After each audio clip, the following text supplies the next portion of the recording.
paciencia, benignidad, bondad. Sigue diciendo fe, mansedumbre, templanza. Contra tales cosas no hay ley. Pero los que son de Cristo han crucificado la carne con sus pasiones y deseos. Si vivimos por el Espíritu, andemos también por el Espíritu. Interesante. Muy bien. Fíjese que las manifestaciones del fruto del Espíritu Santo tienen como base el amor. Como veíamos la semana pasada, la base de todo, por así decirlo, trate de ver un racimo de cualquier cosa, de bananos, de uva, de cualquier fruto que tenga varias frutas en un solo, ¿cómo diríamos? En un solo gajo. Se me ocurre la penca de banano, ¿verdad? ¿Cuántos bananos pueden haber en una penca de esas? Pero la base donde están agarrados todos es el tronco que va hacia la planta. Todos los frutos se están alimentando, o sea, todos los bananos se están alimentando de la planta a través del tronco. Si vemos un manojo de uvas, vamos a ver que todas están agarradas a través de las ramitas que van a un solo tronco agarradas a la vid. Eso pasa con el Espíritu Santo. La base que sostiene todos los demás elementos del fruto es el amor. Porque lógicamente sin amor no puede haber gozo, no puede haber paz. Y ahora nos toca estudiar la paciencia, benignidad y la bondad. Vemos a través de esto que la paciencia es un sinónimo de paz. La paciencia se traduce de una palabra, dice, compuesta del griego, lejos de la ira. Quiere decir que como la base de todo es el amor y la paciencia se desprende de ahí, una persona guiada por el Espíritu Santo, una persona llena del Espíritu Santo, no puede vivir con ira. Porque lógicamente la ira sabemos que es un fruto de la carne, el enojo, la ira, maledicencia. Por ejemplo, cuando vemos a una persona que se enoja fácilmente, inmediatamente le siguen otras manifestaciones del fruto de la ira. Maledicencia, alguien que está enojado, que se enoja fácilmente, maldice, sin ninguna pena. No estoy hablando de maldiciones posiblemente callejeras, sino mal hablado, malas expresiones. Y esto lógicamente se da más que nada en el ámbito familiar. Es ahí donde los padres se enojan y dejan soltar la ira contra los hijos o entre los cónyuges, o los hijos contra los padres. Por eso, cuando nosotros sacamos al Espíritu Santo de nuestro entendimiento, de nuestro conocimiento y de nuestras vidas, ¿qué queda? Queda solamente la manifestación del Padre y del Hijo. No hay nadie allá dentro de nosotros que nos convenza de justicia, de juicio y de pecado. Entonces fácilmente cometemos pecados, y no estoy hablando pecados de fornicación, adulterio, no, estoy hablando de pecados tan marcados como son la maledicencia, la falta de tolerancia. Este es el siglo, creo yo, de la intolerancia, tanto que mundialmente se está atacando la intolerancia. Hemos visto cómo en la televisión, a través de las noticias, la intolerancia ha matado gente. Vimos a los motoristas que golpearon al caballero ahí que golpeó a un motorista en Estados Unidos. Vemos niños matando a sus compañeros de estudios porque están enojados. Vemos mujeres matando a sus esposos y viceversa. La intolerancia. ¿Qué es? Falta de alguien que guíe, que convenza, que frene. Por eso, como hemos enseñado en otras ocasiones, la presencia vital del Espíritu Santo hace que nosotros no lindemos en esas situaciones peligrosas.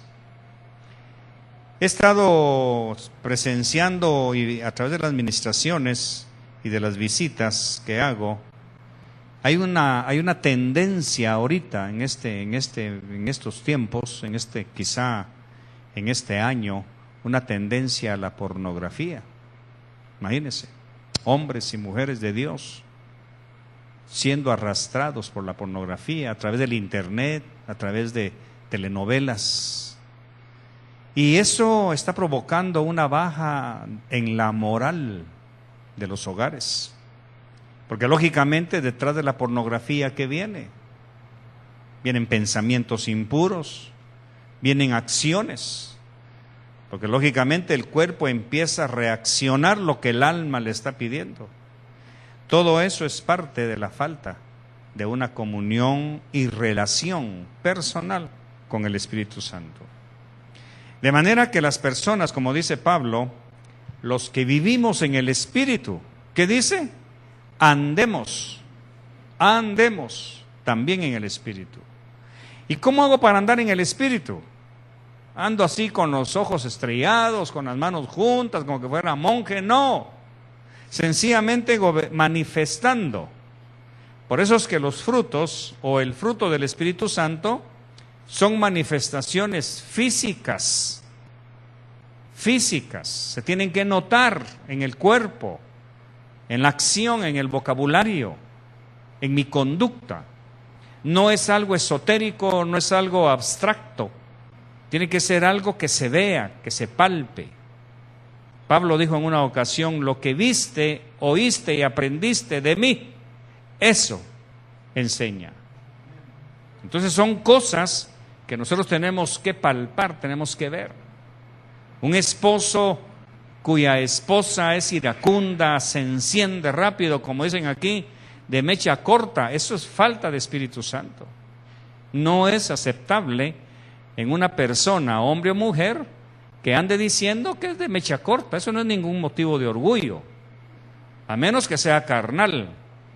Pero entonces quiere decir que en su carro, abajo del asiento, o carga pistola o carga machete, porque es de mecha corta. ¿Ve? Peligroso. Porque en cualquier momento la ira, todo lo contrapuesto a la paciencia, va a dar su fruto. Entonces si nosotros decimos que somos del Espíritu, debemos andar en el Espíritu. Y la primera manifestación de andar en el Espíritu es que tenemos que mostrar paciencia. En este mundo en donde estamos viviendo tan rápido, el egoísmo, la impaciencia es el sello de mucha gente. Gente matándose por un parqueo, gente peleándose por no hacer cola en un banco, gente que se pasa las filas para pagar en el súper, gente gritando, reclamando sus derechos. Cuando sabemos perfectamente que los que somos guiados por el Espíritu Santo no tenemos derechos, tenemos privilegios. ¿Por qué? Lógicamente, porque no somos de esta tierra, pertenecemos a la ciudadanía del cielo. Entonces nuestra recompensa está en el cielo. Por eso la rendición de cuentas es muy importante. Rendirle cuentas a alguien es muy importante. Las personas que se creen independientes, que se creen porque no son independientes. O usted depende de Dios o depende de Satanás. Alguien tiene que estar sobre usted. Porque la Biblia declara que sobre un grande hay otro grande. Así que cuando hay un hombre o una mujer que se creen muy grandes y que no necesitan que nadie los esté supervisando, lamento decirle, y la verdad duele, que sobre usted hay otro más grande. O es el Señor o es Satanás, en cualquiera de sus manifestaciones. Hay un predicador que enseñó algo que mi esposa me transmitió y me hizo mucho clic. ¿Qué dice la Biblia? ¿Conocerás la verdad? ¿Conocerás la verdad? Y la verdad os hará libre. Pero antes de que te haga libre, te va a doler la verdad. Ese es el pedacito que no habíamos comprendido. Conoceréis la verdad y la verdad te hará libre, pero antes de hacerte libre te tiene que doler. Por eso cuando nosotros, tengo que tocar el famoso punto del diezmo.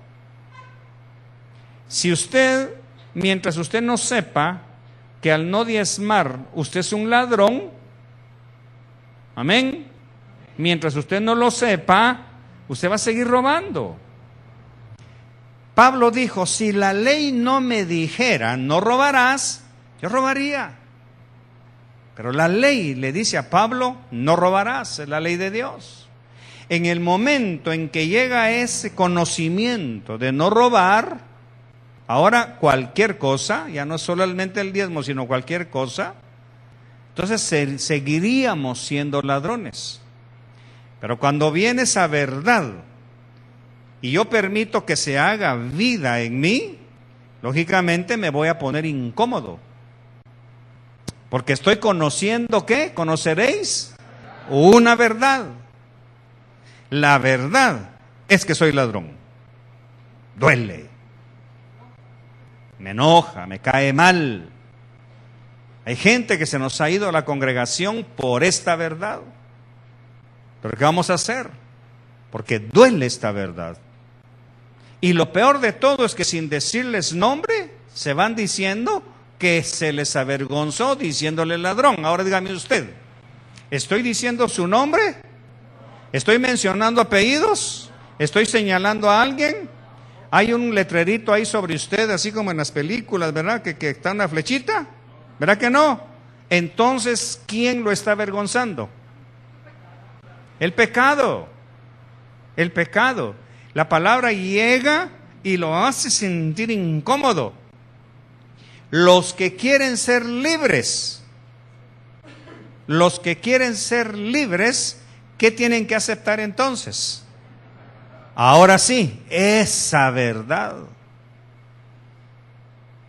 Y entonces, al darse cuenta de eso, se rompe la esclavitud hacia ese pecado.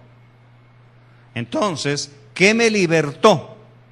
La incomodidad de saber quién soy. Entonces hablemos de la paciencia. Si usted es de mecha corta y se le enseña a través de esto a que usted no tiene por qué ser de mecha corta, alguien se va a incomodar en este momento. ¿Y entonces qué? ¿Me tengo que dejar? ¿Verdad? Porque eso es lo primero que surge. Entonces ¿qué? ¿Tengo que dejar que me pisoteen? Entonces esta verdad incomoda, pero va a incomodar para libertar. Imagínese un médico que tenga a su paciente enfrente y le dice, señora, le quedan 6 meses de vida. ¿Le va a gustar a la paciente que le digan eso? ¿Se va a poner contenta, va a ir a comer chicharrones y como que sin nada? No, se va a poner enojado. Uy, ese doctor lo que me dijo. ¿Aguantás que me amenazó de que me voy a morir dentro de 6 meses? Ahora, ¿la amenazó o le dijo una verdad? Pero fíjese, señora, que si usted sigue un tratamiento adecuado, podemos alargar el proceso indefinidamente. Ahora, ahí está el asunto. Si esa señora sale enojada porque le dijeron la verdad, ¿va a salir a qué? A morirse. Pero si ese mal momento se lo traga y dice realmente, yo quiero vivir más, va a salir no a la izquierda a morirse, sino a la derecha. A empezar, ¿qué? Un tratamiento. Un tratamiento. ¿Qué la motivó a seguir un tratamiento? Haber conocido una verdad. Usted está mal. No va a irse ahí llevándose a la gente de la iglesia. Fíjate que me dijeron que estoy mal, que me quedan 6 meses de vida. Eso sí que el Señor reprenda al diablo. No, hombre, es cierto, porque el médico conoce la ciencia, para eso estudió. La palabra conoce nuestro interior. Nuestro interior. Ahora hablemos de la impaciencia. Si usted es una persona que al nomás salir del culto empieza a bocinar para que salgan rapidito, usted está mal. Usted es un impaciente de primera. Ahora, como es un impaciente de primera que ya está manifestado ese fruto de la carne, porque debo decirle, Pablo compara 2 cosas, el fruto del Espíritu y las obras de la carne. Ahí sí ya son en plural, y no son frutos, son obras. Y las obras que son construcciones, son hechos. Entonces, si usted sale, se sube a su carro y empieza a bocinarle a su esposa o a su esposo, dígame que usted está en el Espíritu.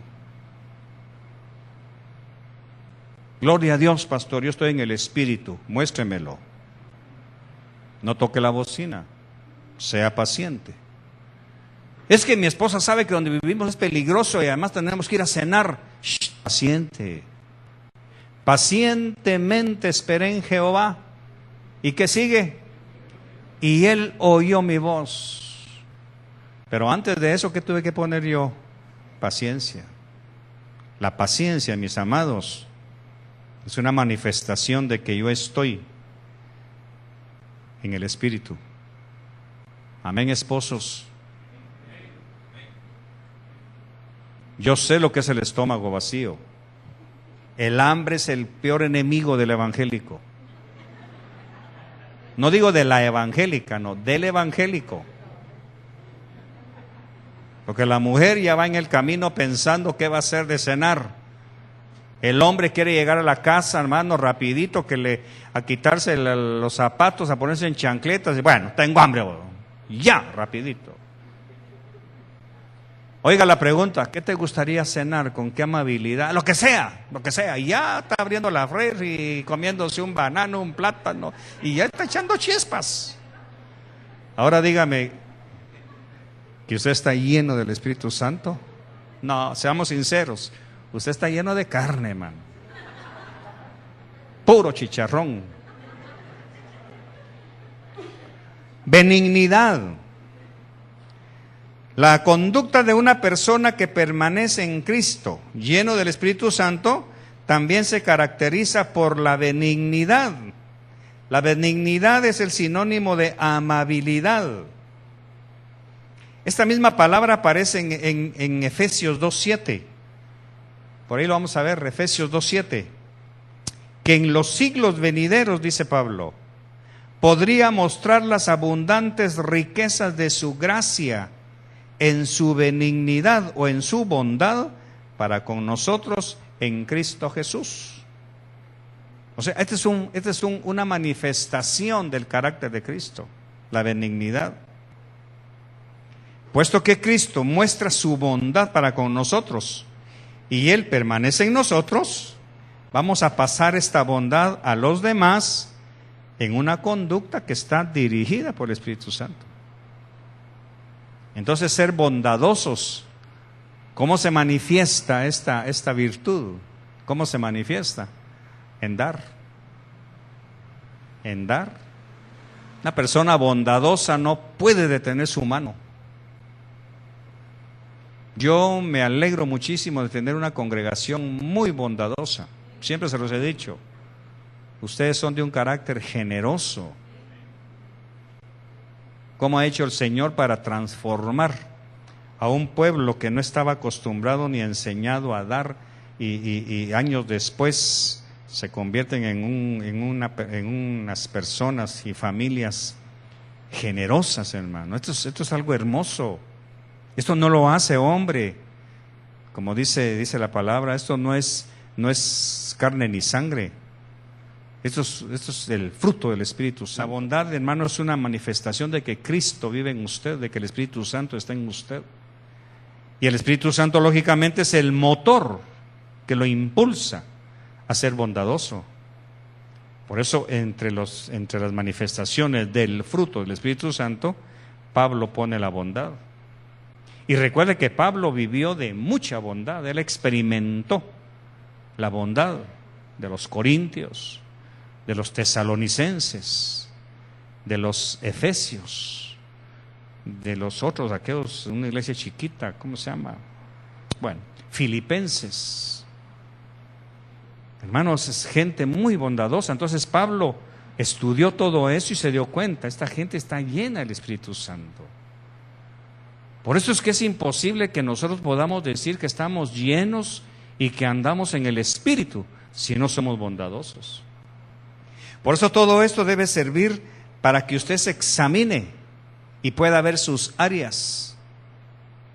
La obediencia a la palabra, por ejemplo. Ese es un fruto que solamente el Espíritu Santo puede poner. La obediencia a los mandamientos, a los preceptos y estatutos de la palabra. Todo eso es motivado por alguien que está ahí adentro. Por eso es que antes de que nosotros estuviéramos en el Espíritu, hermano, era difícil. Por ejemplo, ¿cómo alguien puede creer? Porque hay dos pensamientos. ¿Y cómo quiere que dé si no tengo? Y esa es una gran mentira, porque sí tiene. Sí tiene. Lo que pasa es que su corazón, su alma lo engañan, haciéndole creer que no tiene. Pero le aseguro que si vamos a su casa ahorita, vamos a encontrar por lo menos un poquito de aceite, un poquito de azúcar, un par de tomates, una cebolla, un manojo de ajo. ¿Sabe por qué se lo digo? Porque si no, usted estaría muerto de hambre. Sí, estaría muerto de hambre. Así que no mienta. Porque usted se roba el privilegio de manifestar la presencia del Espíritu Santo. El Espíritu Santo constriñe. Hace años tuvimos en la congregación un hermano que era carpintero. Era mecánico. Y en un momento en que no le llegó trabajo para nada. 0 trabajos, no le llegaron. Llegó conmigo, me dice, pastor, ¿qué hago?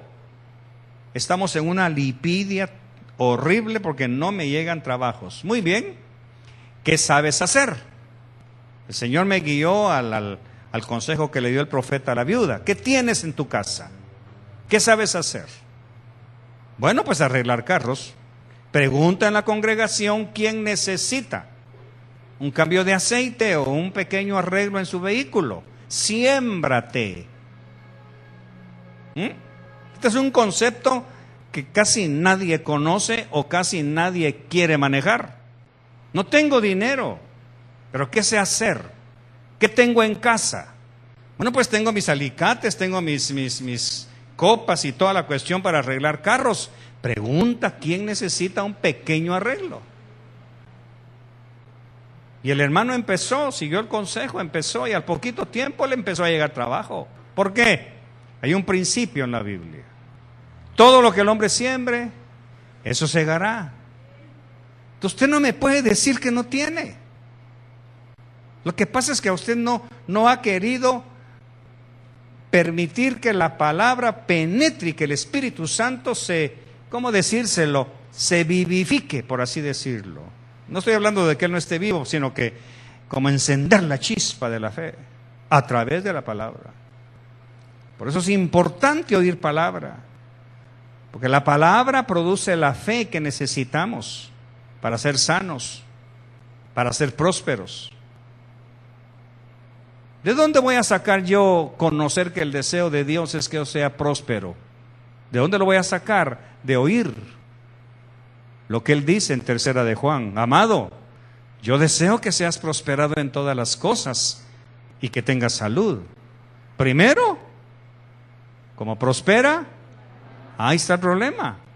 Queremos la prosperidad sin que primero prospere el alma. Y el alma prospera oyendo palabra y generando paciencia, benignidad y bondad. El alma tiene que generar amor, el fruto del Espíritu Santo. Cuando ya el alma genera eso, ahí te va la prosperidad. ¿Por qué? Porque sin bondad, ¿de qué sirve la prosperidad de Dios? Sirve para hacerle daño.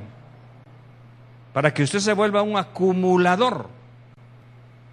Mire, hermano, hay personas que no le pagan los 25 centavos al hermano Misael. Hay personas que no le pagan sus 25 centavos. Y él viene desde allá con la frontera de Guatemala con El Salvador, desde allá por Acajutla. Desde allá viene, por ganarse unos cuantos centavos. Y hay gente tan indiferente que no le paga. Yo me pregunto, ¿de qué sensibilidad estamos hablando? ¿Qué clase de evangelio estamos nosotros viviendo? ¿Qué clase de llenura del Espíritu Santo? Porque una persona, mire, tratemos de poner un pichel lleno de limonada. ¿A qué va a saber lo que tiene el pichel? Pues a limonada. A limonada, sencillamente. Si usted está lleno del Espíritu Santo, ¿qué tiene que brotar de allá adentro? Pues obras del Espíritu Santo. Entonces, la benignidad que menciona Pablo se tiene que manifestar donde hay una necesidad para suplirla. Por eso es que cuando nosotros hablamos de amigos, el amigo no espera que le pidan, el amigo busca una necesidad. Por eso dice la Biblia que es mejor amigo cerca que hermano lejos. Porque el hermano lejos hay que llamarlo para que mande, o para que ayude, o para que apoye. ¿Sí o no? En cambio, el amigo, pero aquí viene otro axioma. El que dice que es amigo debe mostrarse amigo. Y hay amigo más unido que un hermano. Ve, es una escala de valores. Por eso en el pueblo cristiano falta que internalizar esos conceptos para realmente mostrar que estamos siendo bien enseñados. Por eso los jueves de doctrina son importantes para que usted vaya examinando y que la palabra sea su termómetro y usted llegue a una conclusión: no soy amigo de nadie. O soy amigo de mis cheros, con quienes juego billar, fútbol, me emborracho y hablo un montón de palabras vulgares. Pero esos no son amigos. Porque los amigos son los que te ayudan a crecer. Son los que te ayudan a cambiar. Por eso en el matrimonio, una de las facetas más importantes del matrimonio es ser amigos. ¿Por qué? Porque el amigo ama en todo tiempo. ¿Se da cuenta? Entonces, todo eso es una manifestación colateral que yo creo que tiene que producir la benignidad. Cuidar a alguien para no ofenderlo. Cuidar a alguien para no avergonzarlo. Estar atento a sus necesidades. No sé por qué, pero ¿qué cuesta, hermano, que usted pueda verle a alguien el rostro y preguntarle: ¿qué te pasó? Te veo triste. ¿Hay algo que pueda hacer por usted? ¿Por qué? Porque la falta de benignidad hace que violemos todos los códigos de conducta. Hace que nosotros violemos todos los códigos de la moral. Por eso estamos viendo una sociedad inmoral, no amoral, no, inmoral. Tuvo moral, pero el prefijo in significa abandonaron la moral. Pablo presenta a continuación el fruto de la bondad. Dice la Biblia en Hechos 10:38, no lo lea, que Jesús anduvo haciendo bienes. Hay un verdadero sentido en la bondad, en aquellos en quienes está morando el Espíritu Santo y tienen un carácter controlado por el Espíritu Santo. Esta conducta ordenada por el Señor se ve en la vida de muchos que han venido a Cristo. Gloria a Dios por eso. Donde una vez hayan sido impacientes, ahora tienen paciencia, sobrenatural. Por eso la gente cuando empieza a verlos, ¿verdad? Cómo ha cambiado, dice. ¿Se ha dado cuenta? Cómo ha cambiado. Antes era mal hablado y ahora, claro, hay quienes, como decía nuestro pastor en Guatemala, el doctor Ríos, hay mamás que le dicen a sus hijos, te prefería antes borracho, que venías gritando, no que ahora, así todo mudo, ¿verdad? Porque no logran entender el cambio interno que hace el Espíritu Santo. Y qué triste que una madre le diga así a su hijo, te prefería antes cuando venías pateando a la puerta. No logran entender si este sacaba el machete a la primera provocación y ahora, ¿verdad? Porque no logran, esto es algo sobrenatural. Es lo que no logra entender la mente. Tristemente aquí hay gente que no lo vive porque no quieren dejarse gobernar por el Espíritu Santo. Donde una vez que hayan sido impacientes, ahora tienen impaciencia sobrenatural. Donde antes estaban centrados en sí mismos, ahora se muestran bondadosos hacia los demás. Donde una vez haya alguien que haya sido egoísta, ahora sus acciones se caracterizan por la soltura en dar. Serviciales. El Espíritu Santo busca cómo transformar esas vidas. El Espíritu Santo busca cómo llenar, hermano. Es que el Evangelio no es solamente levantar la mano, hacer la confesión y gloria a Dios, ya voy al cielo. Va a ir al cielo, pero mientras viva en la tierra, usted se convierte en un embajador de Cristo, en una embajadora de Cristo. En donde en su propia casa digan, algo le pasó. Por eso me gusta mucho la imagen y la historia del Gadareno. El Gadareno creo que es la mejor tarjeta de presentación para los cambios que el Señor hace en la vida de la gente.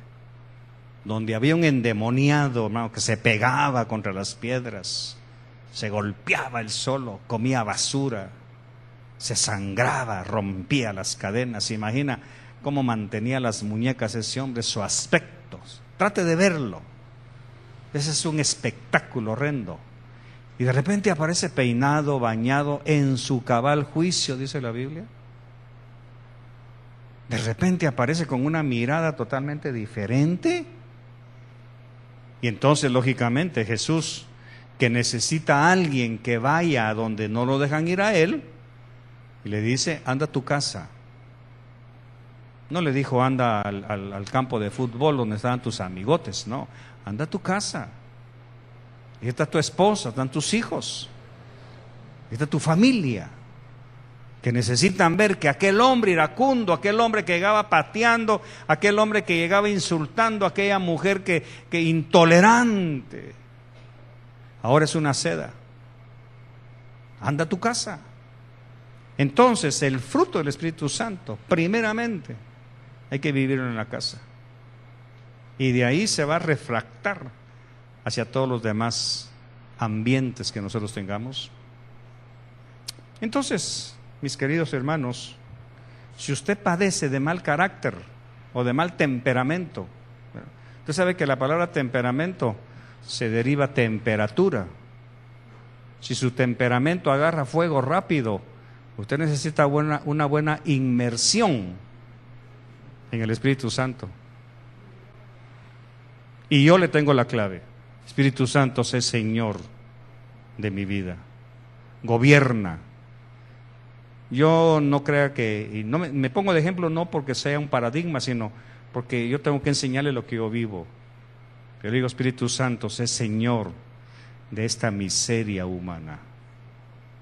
Sé Señor de este lugar. Quiero que te sientas cómodo aquí adentro, Señor. Por eso lucho para dejarme guiar por Él. Porque es el único. Usted puede estudiar doctorados, licenciaturas, puede estudiar psicología. Necesitamos un cambio, jóvenes. Necesitamos una transformación. Por eso a mí me gusta repetir esto cuantas veces sea necesario.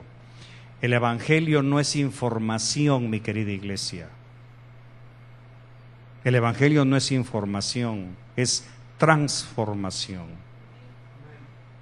Jesús no vino a informarle a la gente, vino a transformarlos.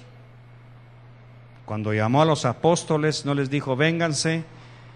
Los judíos, voy terminando con esto, los judíos tenían sus sinagogas, en donde todos los sábados leían la ley.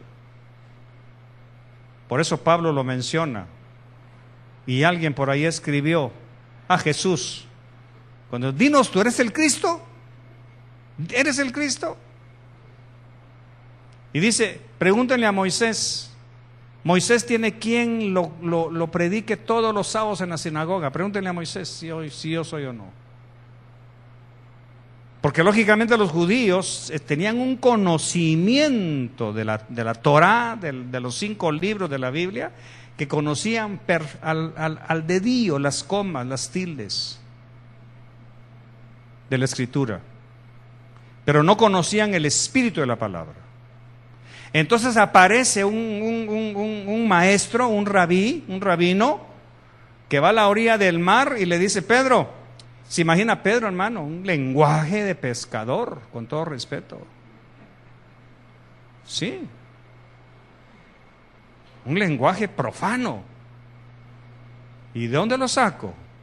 ¿Qué dice la Biblia que usó cuando estaba en el patio del sumo sacerdote cuando negó a Jesús? Dice que maldiciendo dijo, no lo conozco. Pero nosotros lo leemos así. Pero trate de ver a ese hombre, hermano, en ese momento de crisis, en donde está viendo a su maestro, lo están abofeteando, lo están golpeando, lo están escupiendo, y no está enojado por lo que le están haciendo. Está enojado porque la sirvienta lo está exponiendo y que posiblemente él sea el otro que ocupe esa silla. Lo que lo hizo hablar así tan iracundamente no era cólera por su maestro, sino el temor a que si creen que yo soy de él, ¿qué le iba a pasar? Lo mismo. Entonces trata de taparle la boca a la muchacha diciéndole, a saber qué palabras, no lo conozco. ¿Ve? Entonces yo los invito a los que dicen que son de mecha corta, siéntense ahí frente a la muchacha que le están hostigando y hostigando y hostigando, y usted va a explicarse qué dijo Pedro. Entonces el Señor lo encuentra pescando, pero no pescando sino fracasado, porque dice la Biblia que no habían pescado nada, ¿se recuerda? Ok, a lo que voy es a esto. Pedro, vente conmigo a la sinagoga. Así le dijo.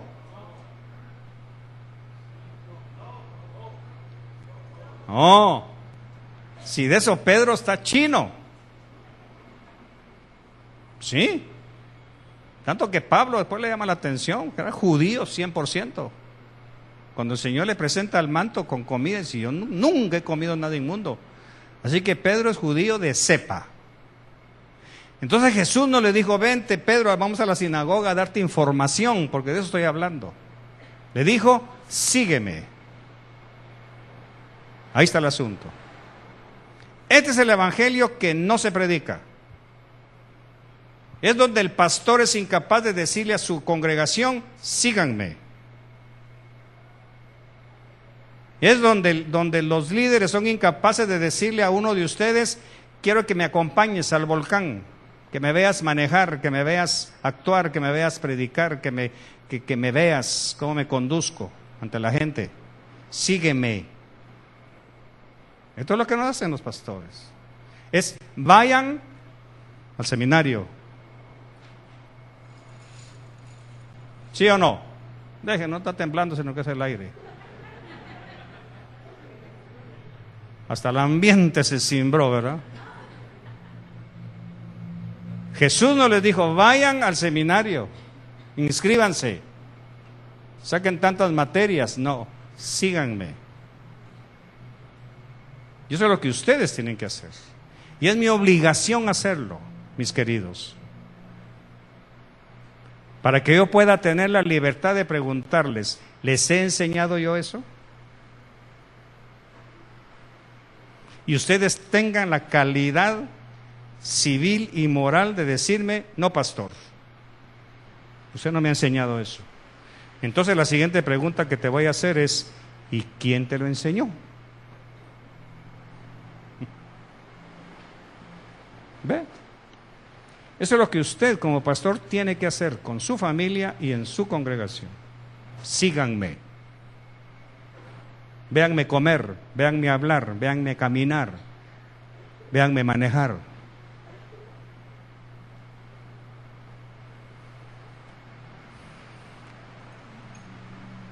Amén. Qué raro este evangelio, ¿verdad? Pero es el evangelio de Jesucristo. Vayan y enseñen todas las cosas que yo les he enseñado. Bueno, lluvia en el nombre de Jesús, tranquila que ya se va a ir el pueblo del Señor. Padre, muchas gracias por tu palabra, bendigo a esta preciosa congregación. Gracias por instruirnos y enseñarnos. Yo le ordeno a la lluvia que se detenga o que se vaya.